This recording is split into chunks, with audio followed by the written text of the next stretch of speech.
Black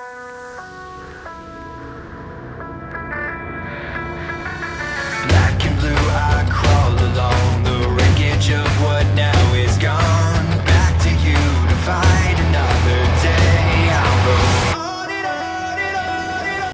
What's going on, guys? Welcome back to another episode of Kai's Match Wrestling Recap. Let's get right into a throwback episode of Friday Night SmackDown. I was certainly pumped for this, and I know you were too, and all the WWE fans were, of course, with it kicking off with the Universal Champion Roman Reigns kicking off this show, of course accompanied by Paul Heyman and Jey Uso. Roman talking about Daniel Bryan sent to pack his bags and head home. Poor Daniel Bryan. Poor Daniel. Yep, as Roman says, now they actually have someone in mind who can acknowledge the Universal Champion as Jimmy Uso heads down, hugging his cousin and his brother and fellow Paul Heyman.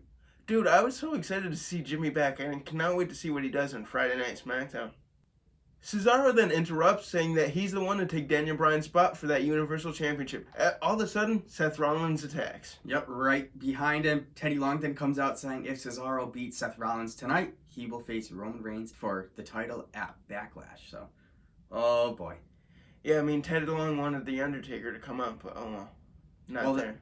Well, that match is next with Roman's Bloodline ringside. Seth Rollins attacks Cesaro before the match, but Cesaro finally shakes it off, and it does start a great match. A phenomenal match, I will say, with these two, but towards the end, Seth laughs at Jey and Jimmy, saying he doesn't need their help like Roman does, as Jimmy superkicks Seth, and Cesaro rolls him in the ring, delivering that neutralizer to pin the Vision leader.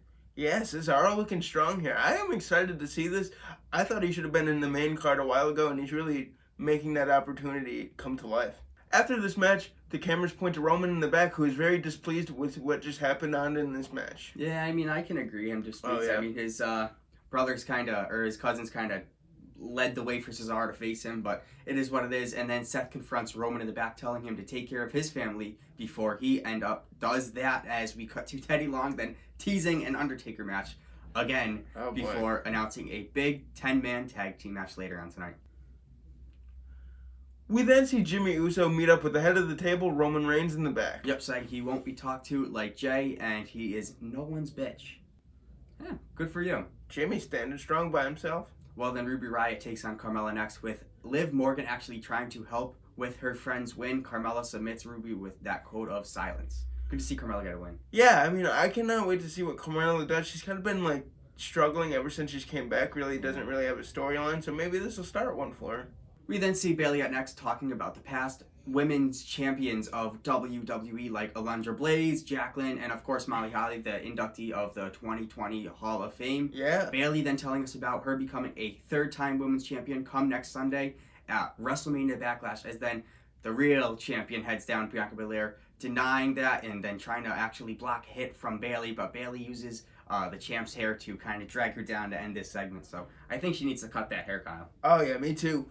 This match at WrestleMania Backlash is going to be hard-hitting and technical for sure. I cannot wait for this match. We then see Dominic Mysterio take on Dolph Ziggler next. Nothing really important in this match. Within 2 minutes, Dominic hooks Ziggler with that inside cradle. Yep, and the commentary just kind of hypes up the match come WrestleMania Backlash. Dolph Ziggler and Robert Roode, the Dirty Dogs, versus Dominic and Ray for the SmackDown Tag Team Championship. So, could we see father and son finally get tag team gold? I really hope so. I really hope so. Tamina takes on Reginald next, with Reginald avoiding multiple super kicks, backflips, front flips, all that shenanigan. Oh boy. Oh man. Then finally Tamina connecting a kick from a cocky Reginald. I was waiting to see this. And then Tamina goes on the top rope for a splash, but Nia Jax and Shayna throw her off, causing a DQ. Then Natalya even trying to help Tamina out, but Nia just demolishes her and then kind of goes for Tamina's elbow with Shayna Baszler and stomps the hell out of it. So I really wanted to see Reginald get squashed like a bug, man.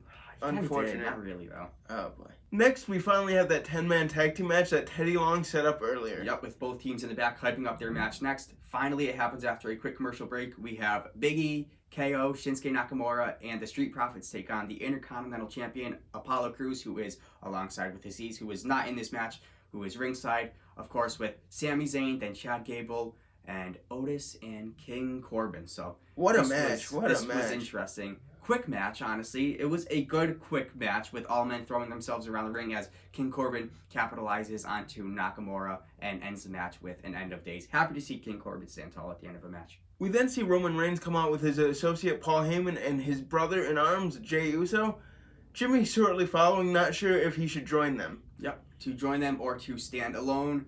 Oh man, then actually playing a clip from Hell in a Cell versus Roman Reigns. Way back in October, man. I forgot about this. Roman then tells him to head home and watch his brother and Roman on TV, or to actually join them. Jimmy kind of leaves the ring, walks up the ramp as Jey actually comes and tries to stop him. Like, come on, man, just acknowledge him. And then out of nowhere, Cesaro attacks Roman Reigns, where Jey Uso then, of course, goes to help Roman, and then Jimmy finally running in to help Roman too. It was after a lot of hesitation. That man. comic relief I wanted to see, but Cesaro actually hitting the neutralizer to both brothers to close SmackDown. So could we see a new champion in 2 weeks? I really hope so, man. Cesaro definitely deserves it, and he really looks strong to close out SmackDown. I pray. Alright guys, that was it for a throwback edition of SmackDown. Let us know what you enjoyed most about the show. Cesaro certainly looking strong was certainly my favorite part. Matt, what would you give today's throwback SmackDown a grade as? You know, I was really hoping to see the fist. Me put too. A fist graphic there, and pretty much the only throwback was that, and the names of the superstars was in the throwback type of lettering and logos. I'm gonna give this SmackDown a B. I'm gonna give it a B. That's fair. That's fair. I would agree with you. See you guys on Sunday for a NASCAR recap. Peace out. Oh.